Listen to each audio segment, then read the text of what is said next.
வணக்கம் நேயர்களே, பார்க்க இருப்பது தற்காப்பு கலை. இந்த தற்காப்பு கலை என்பது நேற்று இன்று தோன்றிய கலை அல்ல. அது பல ஆயிரம் வருடம் முன்பாக தோன்றிய ஒரு பாரம்பரியமிக்க வம்சாவழி உள்ள கலைதான் தற்காப்பு கலைகள். அதிலும் இந்த தற்காப்பு கலை என்பது உங்களுடைய உடலையும் மனதையும் சமச்சீராக வைத்து வலிமை தரக்கூடதான் தற்காப்பு கலையுடைய அம்சமே.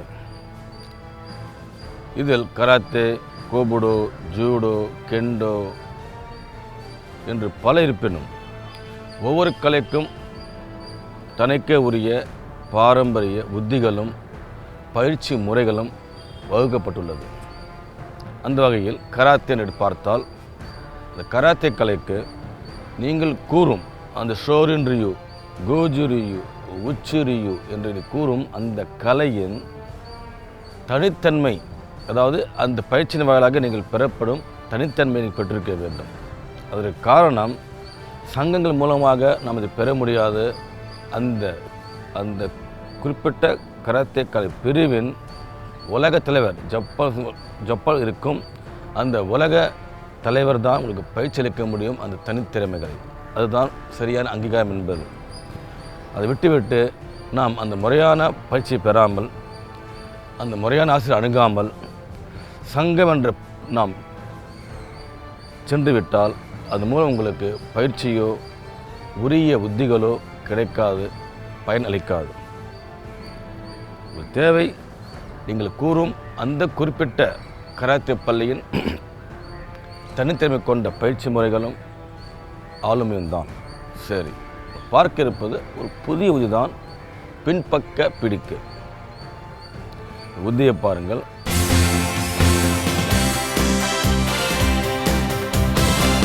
நேயர்களே, ஒரு எதிரியோ அல்லது சமூக விரோதியோ உங்களை துன்புறுத்தும் நோக்கில் அவன் எதுவும் செய்யலாம்.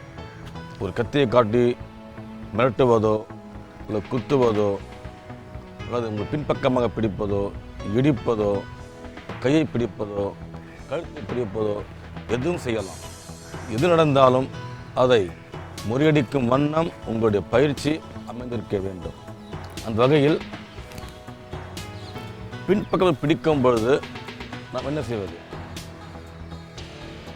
அதே போல பின்பக்கமாக கழுத்தையும் கையும் நாம் என்ன செய்வது? உத்திகளை பாருங்கள். இப்போ நாம் பார்க்க இருப்பது பார்த்த உத்திகள் தான். காரணம், உங்களுடைய ஞாபகம் ஊட்டது. இப்போ பிடிக்கும் பொழுது நாம் உத்தி செய்தோம். நம்முடைய பின்பக்க மண்டையை முன்னே தூக்கி பின்னே தாக்கும்போது அவனுடைய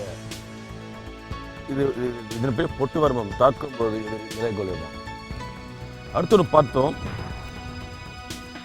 இதன் பெயர் கால் வெள்ளை வர்மம். கால் வெள்ளை வர்மம், குதிரை முகக்காலம். இது இரண்டும் வர்மஸ்தானங்கள். உங்களுடைய குதிக்காலை கொண்டு தாக்கும் பொழுது எதிரினுடைய செயல் நின்று போய்விடும். இதை பார்த்த உதிதான். பிடிக்கும் பொழுது உங்கள் ஒரு காலை தூக்கி தாக்கலாம். நீங்கள் தொடர்ந்து தாக்கும் பொழுது கால் வெள்ளை வர்மத்திலையும் காலத்திலும் எதிரினுடைய செயல் நின்று போய்விடும். பார்த்த உதிதான். அடுத்து பார்த்தோம், இது போன்று பிடிக்கும் பொழுது காலை அகற்றி குனியுங்கள். எதிரி காலை பிடித்து இழுக்கும் போது அவன் சாய்க்கப்படுவான். பார்த்த உதிதான். காலை பிரியுங்கள், காலை பிடித்து இழுக்கும் பொழுது எதிரி குலசம் கால் முழிக்கலாம். பார்த்த உதிதான். அடுத்து ஒன்று பார்த்தோம், ஒரு பிடிக்கும் பொழுது சற்று நீங்கள் அசைத்து பின்னோக்கி சென்று அமர்ந்து கொள்ளுங்கள். தாக்கலாம் மர்ம உறுப்பில் விடுபடும், தள்ளி தாக்க முடியும். இப்போ பல பார்த்த புத்திகள் அனைத்தும் உங்களுடைய ஞாபகம் மூட்டவே. சரி, பார்க்க இருப்பது புதிய உதிதான். என்னவென்றால், பின்பக்கம் கழுத்தை பிடிக்கும் பொழுது கழுத்தையும் கையும் நாம் என்ன செய்வது? புத்தியை பாருங்கள். இது ஒரு புதிய உதிதான். இது போன்ற எதிரி கழுத்தையும் கையையும் பிடிக்கும் பொழுது நாம் இப்போது அவன் பிடியில். இதற்கு பல புத்தி உண்டு. ஆனால் நாம் செய்ய இருப்பது எளிய புத்தியாக வலிமையானதான். நீங்கள் அவனை உங்களுடைய பிடிக்குள் வைத்துக்கொள்ள முடியும் மிக எளிதாக. உங்களுடைய பிடிப்பட்ட கையை அந்த முழங்கை முட்டையை மடக்கி மேல் தூக்குங்கள். இப்பொழுது அவனுடைய கை உங்களால் பிடிக்க முடியும். லாவகமாக அழுத்தழுத்த நீங்கள் வெளியே வர முடியும். இப்போது அவன் உங்கள் கையில் இதை நீங்கள் சாய்த்தி கீழே வீழ்த்த முடியும். எதிரி உங்கள் வசம்.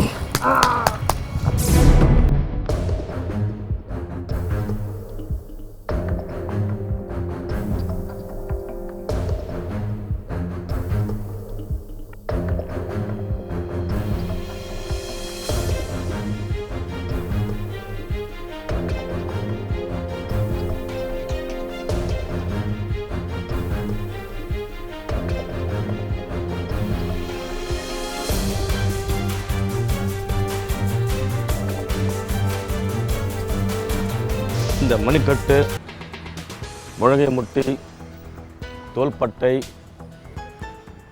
பின்பக்க முதுகெலும்பு இவற்றை நாம் நேர்மாறாக திருப்பும் பொழுது எதிரி நம் வசம். ஆனால் எவ்வாறு திருப்புவது, எப்பொழுது திருப்புவது, எந்த புத்திக்கு திருப்பது என்று நீங்கள் அறிந்திருக்க வேண்டும். அதுதான் உள் ரகசியமான பயிற்சிகள். மறுபடியும் பாருங்கள். போன்று பிடிக்கும் பொழுது அவன் கை உங்களுடைய கழுத்தை நெரிக்கிறது. மறு கை நம் கையை பிடிக்கும் பொழுது உங்கள் முழங்கை முட்டையை மடக்கி தூக்கும் பொழுது அவன் கை உங்கள் வசம். நீங்கள் திருப்ப திருப்ப பிடி விடுபடும். நீங்கள் வெளியே வர முடியும். அவன் வசம். எதிரி இந்த பிடியில் இருந்த அவன் கைக்கால் அசைக்க இயலாது, உங்களை தாக்க இயலாது. நீங்கள் வீழ்த்த முடியும். முன்னோக்கி இழுக்கும் பொழுது எதிரி வீழ்த்தப்படுவான். நேரே செல்லுங்கள், முன்னோக்கி இழுங்கள். இது உங்கள் வசம். அடுத்த கடமை தேவை பயிற்சி மட்டுமே. பயிற்சி பாருங்கள்.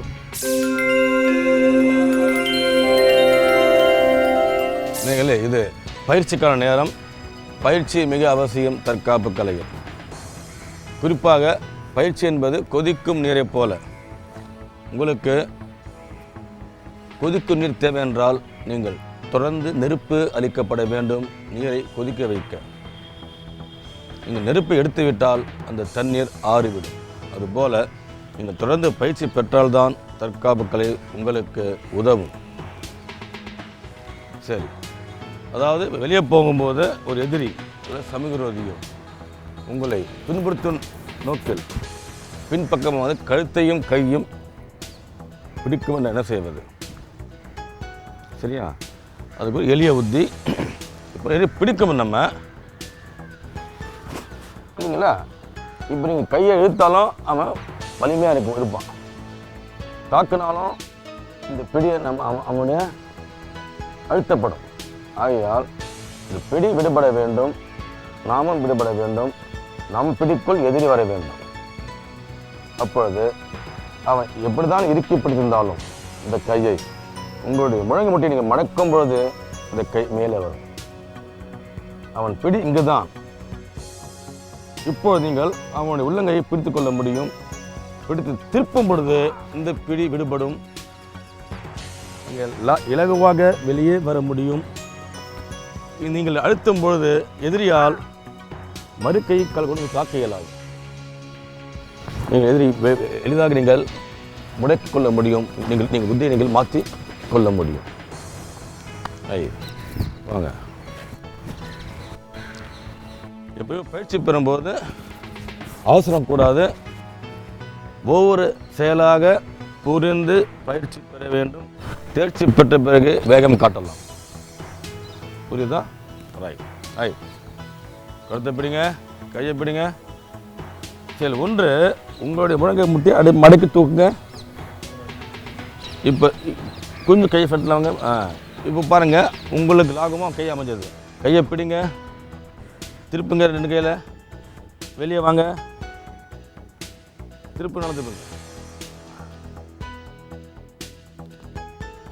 இல்லை, மறுபடியும் பாருங்கள். பிடிங்க. எதிரி எவ்வளோதான் கையை இறுக்கி பிடித்தாலும் இந்த பகுதியில் நீங்கள் உங்கள் மணிக்கட்டை அசைக்க முடியும், முழங்க முடியும், மடக்க முடியும். இந்த ரகசியம் உங்களுக்கு தெரியும் பொழுது பயம் உங்களுக்கு அகன்று விடும். விடுங்க. ஒரு கை கழுத்தை நெருக்குகிறது, மறு கை இந்த கை அசையா வண்ணம் பிடிக்கப்பட்டுள்ளது. நீங்கள் அசைக்க முடியும், உங்களுடைய மடக்கிக் கொள்ளும் பொழுது.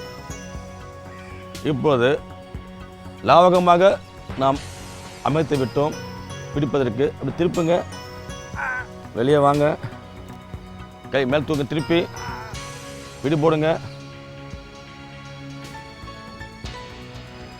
அதாவது பயிற்சி பெறும்போது அவசரமோ பதற்றமோ கூடாது.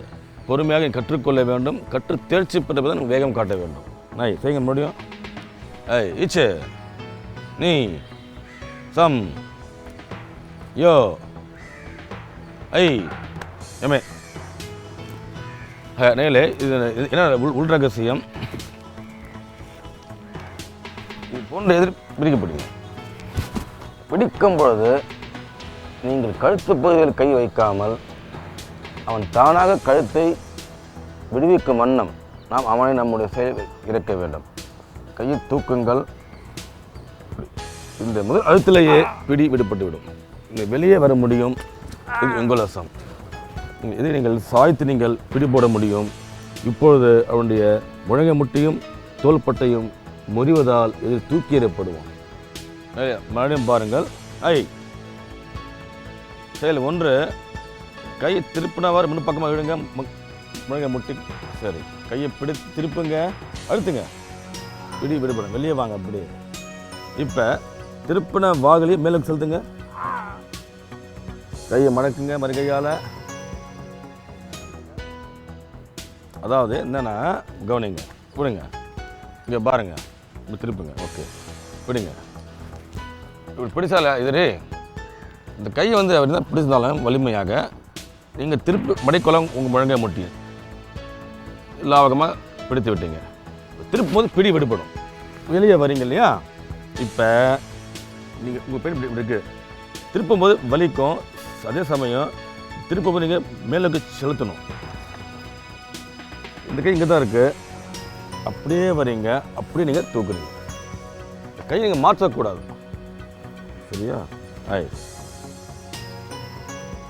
ரிலாக்ஸ். இச்சு நீ சம் தூக்கு, மேலே தூங்க, திருப்பி கீழே போடுவாங்க.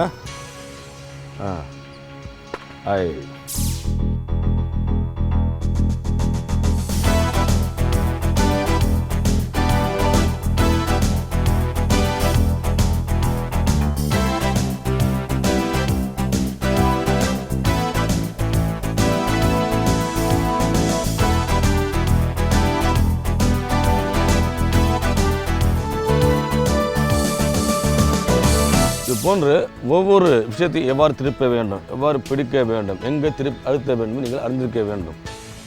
அப்பொழுதுதான் எதிரியை நீங்கள் உங்களுடைய இப்படி வைத்துக்கொள்ள முடியும். மறுபடியும் பாருங்கள். எரிய பிடிங்க. பிடிக்கும் பொழுது தூக்குங்கள், பிடியுங்கள், திருப்புங்கள். இது உங்கள் வசம். இது நீங்கள் உத்திய பார்த்தீர்கள். உங்களுக்கு புரிந்திருக்கும் அதனுடைய வலிமையும் உள் ரகசியங்களும். ஆக ஆபத்து என்பது எப்பொழுதும் வரலாம், யாருக்கும் வரலாம், எங்கும் வரலாம். அதை முறியடிக்கும் வண்ணம், அடுத்த உதவியின்றி நீங்களே காப்பாற்றிக் கொள்ளும் வண்ணம் நீங்கள் தான் பயிற்சி பெற்றிருக்க வேண்டும். நல்ல ஆசிரியரிடம், முறையான பள்ளியில். உங்களுக்கு தேவை முறையான பயிற்சி மட்டுமே.